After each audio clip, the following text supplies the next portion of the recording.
Safety deposits suck, but they're important for vacation rental hospitality operators. Why? Because it feels like a way to protect your assets. If there's a guest that has caused some sort of damage, you have this hold on their card for a certain amount, usually $50 or $500. But it's not fully peace of mind for a lot of operators because damages can always go past that safety deposit amount. Someone breaks the TV and it's not $200 that's going to save you. You need $500 now, and you're going back and forth with the guest to solve this. There's a way for you to protect your properties while also increasing revenue, and that is damage waivers. At Enso Connect, we have a way of doing this damage waiver protection that is quite unique and that covers every OTA from a policy perspective. Of course, every OTA doesn't necessarily like this. We've seen some of the policy changes with Airbnb, specifically around fees and collecting payments off platform. But the way we've instrumented this actually works perfectly for Airbnb as well as other OTAs and has proven to be a real revenue driver. And one of our property managers increased their revenue by 8% using just this feature alone.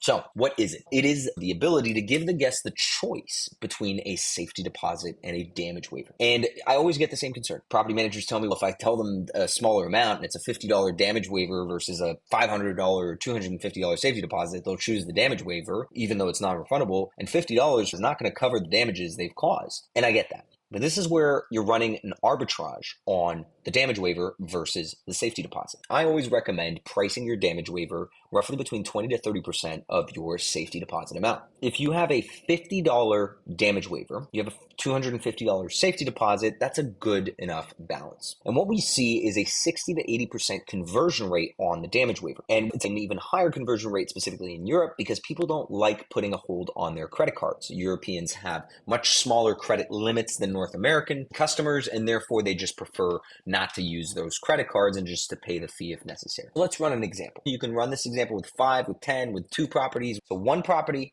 10 guests in a single month, just for example. At 60% conversion, which is my low end, that's 6 out of 10 guests that are going to purchase a damage waiver. And we said $50 for that damage waiver. So 6 out of 10 pay a $50 damage waiver. That's $300 that you have saved on the side for a rainy day. The other 4 guests are going to purchase a safety deposit. We're going to go through the safety process, and that's just $250. Now, if 1 guest causes an issue, you have $300 you can use towards that issue. And in fact, if one of those guests is not the one who chose the damage waiver with the safety deposit, you have $300 plus their safety deposit amount of $250. So you have quite a bit of cash that you've saved on the side to be able to fix this. You might tell me, what if I have 2 guests out of 10 that are causing issues, or 3 guests out of 10 that are causing issues? And we're going to run through a few examples. So let's look at 10 properties, 10 guests per property. Same math, but this time $3,000.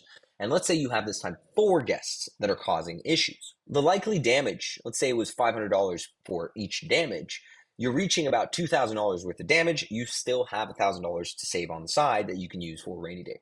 You can run this math as much as you want. We have a little ROI calculator on our website that shows you the different assumptions. What if you had 40% conversion rate? What if you have 4 guests on average per property? So you can see what the risk tolerance is. But overall, it is a profit machine. You are collecting that fee on every reservation. You are giving the guest the choice between a safety deposit or a damage waiver. So there's no frustration of forcing a guest through a specific fee. If they prefer to opt out and they want to go down the path of safety deposit, they're more than welcome to. And it is a proven revenue strategy. It not only protects your properties, but it is a quick way to add revenue now. Let me show you how to do this in Enso Connect. Here's how you build the damage waiver or safety deposit in Enso. Simply go to your fees section and choose from the recommended fees the damage waiver or safety deposit. Click Get Started, and from here you can see you have different languages tied to the listing groups. We can go through all these details, but really the main thing I want to show you is right here. You're giving the guest the choice between the $50 damage waiver or a $250 safety deposit. We take a little commission on that damage waiver, but we're giving the guest the choice between either you can place a hold, you can charge the card, it's up to you, but it's usually a flat fee. And we highly recommend giving a little explanation to the guest for them to, the safety deposit is in case of incidentals, when it will be held, how long, how's the unlocking of that safety deposit amount going to play out versus the damage waiver and how this can play out to avoid any sort of messy issues. and you'd be shocked how many people purchase the safety deposit. So it's super easy. It's a couple clicks to enable it. You can change the coloring, you can add pictures, you can provide a better description to explain to the guests why they should choose one or the other. And it is a huge revenue driver. So hit us up if you want to learn more about this damage waiver or safety deposit option.